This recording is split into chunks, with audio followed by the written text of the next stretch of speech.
You know that there is such a thing as the external debt of all countries. But to whom do all countries owe peace? If you combine their debt, this amount will be astronomical. There is a guess that if a country owes money, then another country lent it the finances. Also, officially, at least, there are no supranational organizations. At the same time, all countries should. So, all of them are debtors of international banking capital. These are transnational banking corporations. They are the ones who secretly finance the state and large organizations. And the bankers' dream of financially enslaving the whole world began to come true in 1913. At this time, banking clans created the first U.S. Federal Reserve System.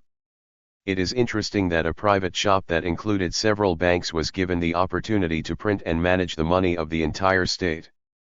And then things went like clockwork. But few people know that throughout history, only a few countries were able, even temporarily, to get out from under the yoke of bankers. And you will have at least a few questions. What kind of countries are these?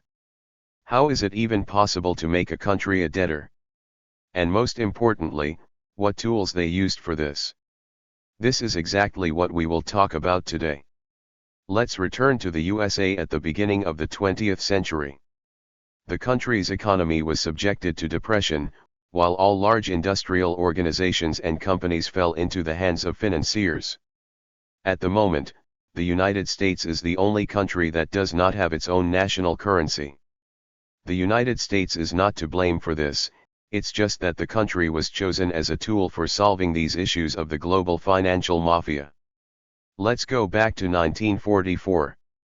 Almost all countries recognize the dollar as a single currency. At the same time, the bankers had to start 2 world wars to satisfy their appetites. At the same time, the International Bank for Reconstruction and Development and the International Monetary Fund were created. The International Monetary Fund is a tool or a financial stranglehold. Therefore, Switzerland and the USSR were not members of the IMF. At that time they were financially independent. And for the economies of countries, being part of the IMF is not beneficial. Now many countries have started to finance dollar amounts. At the same time, the dollar remained at its level or its rate did not rise. The bankers were not happy with this because they wanted profit. At that time, the price of the dollar depended on the price of gold. It was only in 1973 that President Nixon signed a decree abandoning the gold standard. From that time on, green pieces of paper began to be printed uncontrollably. Now the challenge was to make the whole world fall in love with the dollar. If before the 2 world wars the countries were ruled by kings, whose power, by the way, was inherited through generations and they were legitimate, then after the 2 world wars a layer of international bureaucracy appears. These are the world banks and organizations, and these organizations act as guarantors of peace and a stable financial situation. They also call themselves economic and financial gurus, but who are these people really?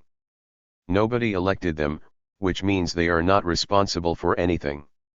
At the moment, there are many international organizations that govern countries, so there is an interesting pyramid in the world. All countries work, and those who do not work count money. But it turns out that in the stratum of people who work for international bankers, those who are tormented by their conscience periodically appear.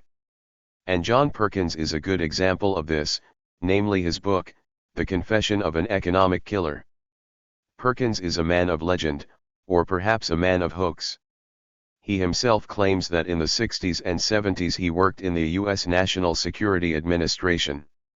First on staff and then undercover in a consulting company and, according to him, he was an economic killer.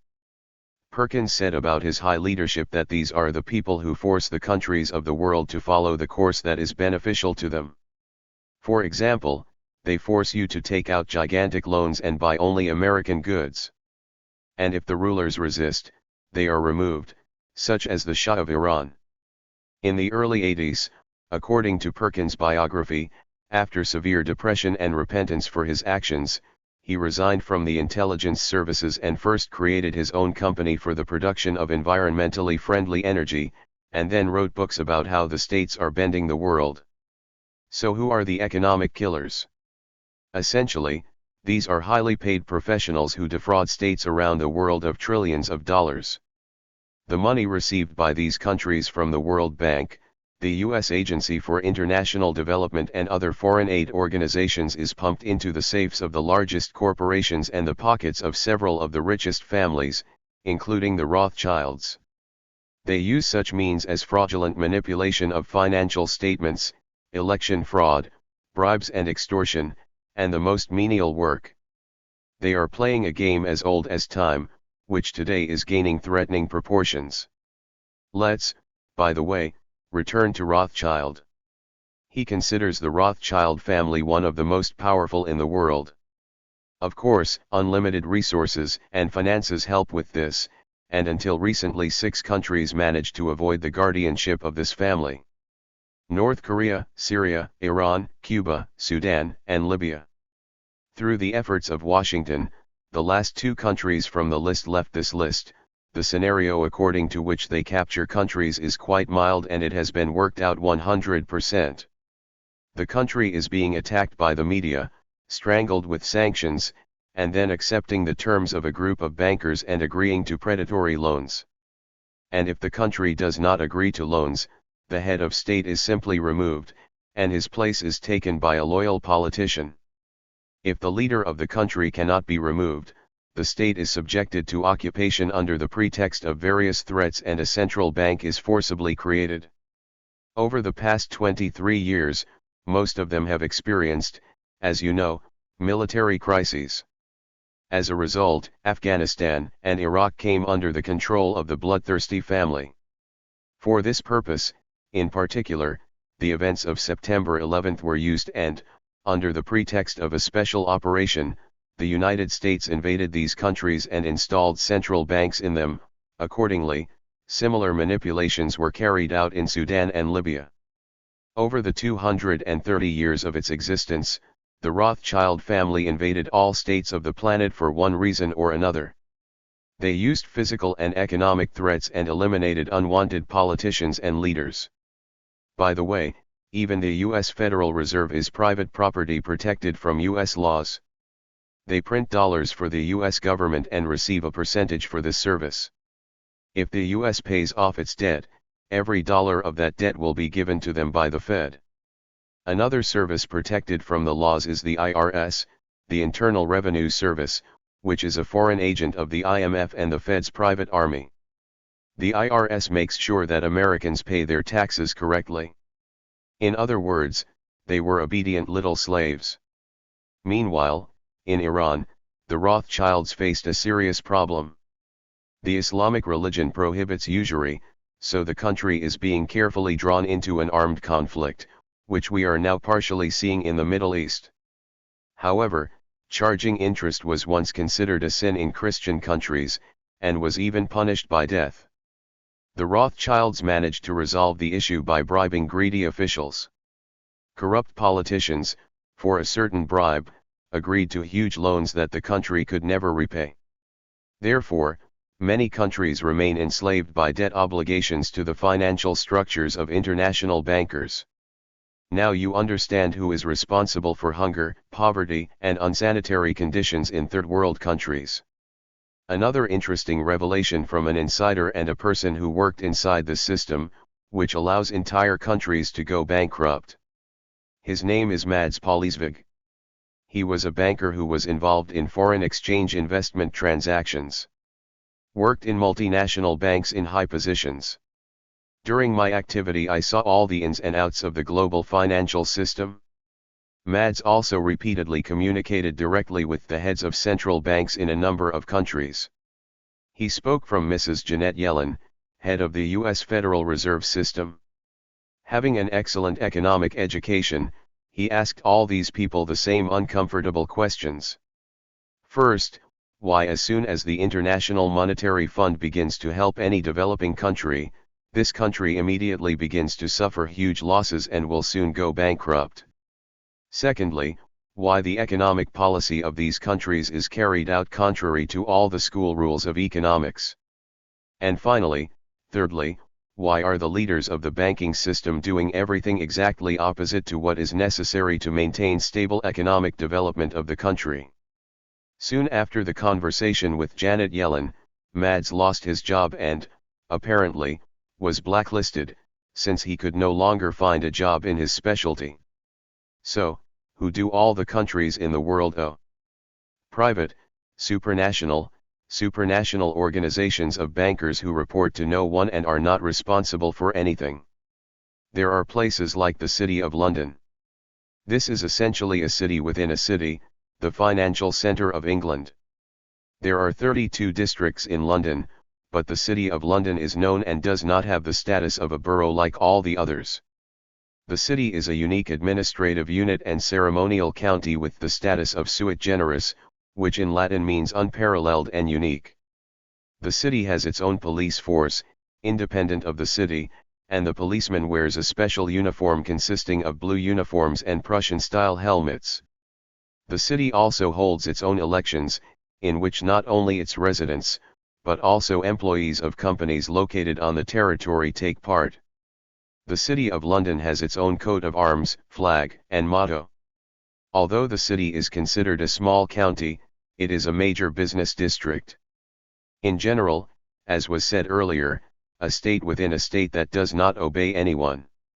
Just like the Vatican, which is also a separate state with its own police and jurisdiction. The Swiss Federal Institute of Technology released a special report on the world of transnational corporations, which had the effect of a bomb exploding. This is what the report said. We compiled a sample of 30 million companies, 43,000 of them are transnational. We started with a specific corporation and followed the chain of its presence in the capital of other organizations. At the same time, these other companies could also have a stake in third-party companies. And we continued to unwind this ball until it ended. Relatively speaking, if we compare this branching structure with a tree, we started from the roots and got to the branches, and then to each individual leaf. Now you understand what this means. The result of the study was a list of 50 transnational corporations to which, figuratively speaking, the world belongs. It turns out that control over the world economy is concentrated in the hands of a very limited group. It is no longer the 20% that control 80% of the world's wealth, but less than 1%. This was the first conclusion from the study. All top positions belong to companies registered in England and the USA. The deeper you dig into the issue of global governance, the more information is hidden that helps you understand the current situation on a global scale. Many people know nothing about the interconnection of the world's largest companies. It turns out that 80% of the world's wealth is earned by a core of 1,318 corporations. Of these companies, 75% are financial institutions. And topping the list of companies is the Federal Reserve Bank. Between 2008 and 2013, the Federal Reserve created between $42 and $47 trillion in value, which it spent on bailing out its own companies. This was reported in the report following its audit. And it was confirmed by the congressmen and prominent financial analysts. Keep in mind that the Federal Reserve System, created in 1913, is a private corporation. The world economy is controlled by one supercorporation. Researchers note that the protests against global capitalism that have unfolded around the world under the slogan Occupy Wall Street are an obvious reaction to corporate power. In Article 1, Section 8 of the Constitution, Congress is solely authorized to coin coinage, to regulate its value and the value of foreign coins, and also to establish a standard of weights and measures. So why, all over the world, has this right and power been given to the central bank? The truth is that no country needs a central bank. From 1872 to 1913 there was no central bank and no income tax. And this period turned out to be the period of greatest economic growth in at least the entire history of the United States. But then the Fed was realized, and since its creation there have already been 18 different recessions or depressions. Abolishing the Federal Reserve System is one of the main goals. And as you can imagine, the elite actively use debt to enslave everyone else, and the central bank allows them to literally dominate the entire planet. Until people abolish this debt-based system and move to a debt-free currency, we will never be able to solve long-term economic and financial problems. But because they are incredibly wealthy, the elite have extraordinary influence in our society. They control the media, our politicians, and even global institutions like the UN. Anyone who dares to question the validity of the current system will be destroyed, and there are very few politicians in the world who are willing to speak out against central banks. However, this is starting to change. A new generation of leaders is rising, and they are determined to break the stranglehold that the elite has placed on our society. It won't be easy, but if we can wake up enough people, it is absolutely certain that they will eventually be able to free themselves from this insidious system.